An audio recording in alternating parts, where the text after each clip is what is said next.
Ulasan pertandingan King MU guys. Dorgu, apakah udah sekelas pemain tim MU? Pemain seperti apa Dorgu? Karena kemarin dia tampil fantastis untuk tim yang baru saja diasuh oleh Michael Carrick. Iya, kalau gue orangnya kan konsisten dan konsekuen. Gue masih sampai hari ini mengatakan bahwa Dorgu bukan pemain yang berkarakter yang cocok main di MU.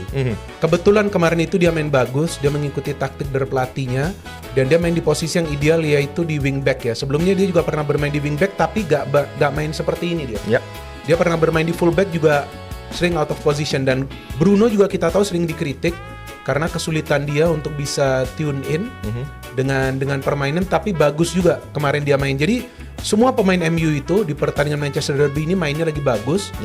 Karena pelatih baru ini Michael Carrick ini punya taktik yang pas untuk melumpuhkan Manchester City. Jadi pada saat pelatih itu tahu apa yang perlu dia minta kepada para pemain, yaitu pokoknya pressing City, main transisinya juga harus cepat. Dia mengandalkan lebar lapangan dan dia minta para pemain MU bermain super keras. Maka itu Dalot menurut gue beruntung sekali, itu cuma dapat kartu kuning karena tinggi juga challenge dia. Tapi oke lah, seperti yang tadi gue katakan, kita bicara soal wasit gak ada habisnya. Kemudian siapa, Luke Shaw juga ya, kalau nggak salah dapat di sebelah kiri ya. Dia juga cukup keras, dia langgar si Rodri. Jadi memang MU mainnya super keras.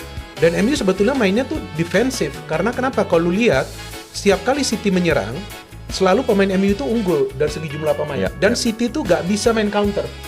Gak bisa. Jadi ini udah benar taktiknya dari Carrick. Karena taktiknya benar, performa para pemain MU-nya juga mereka mungkin setuju dengan taktiknya, sehingga kita lihat ini kan permainan yang berbeda.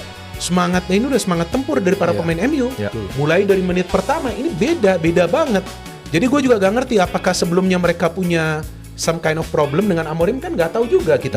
Kenapa kok tiba-tiba mainnya kesetanan seperti ini kan? Pemain yang sama ya? Dengan pemain yang sama, apa bedanya? Cuma memang Carrick nih bagusnya menurut gua, dia memainkan Mainu pertama kali sebagai starter.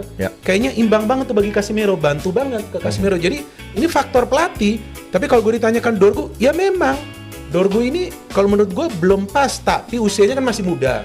Nah, semoga dengan Carrick yang bisa membentuk karakter dia, seperti dia main kemarin keras, ya kan? Kemudian transisinya cepat, dia lari gak ada capeknya. Ini kan kelihatan sudah pemain yang sangat berbeda dari sebelumnya. Sebelumnya kebanyakan dia kalah sprint dengan pemain tim lawan. Ketika overlap sulit memberikan umpan yang akurat.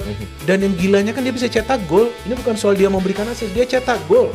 Dan transisi MU itu kan luar biasa itu transisi. Mereka tiba-tiba unggul jumlah pemain 4 lawan 2. So the tactic work, the team win. Bagus, tapi saran gue kepada fans MU gak perlu juga pakai kata king. Ini baru king. Iya, King MU banyak yang DM gue. Ya silakan lu mau ngomong King MU, tapi ini one good match yang harus dilihat konsisten atau enggak.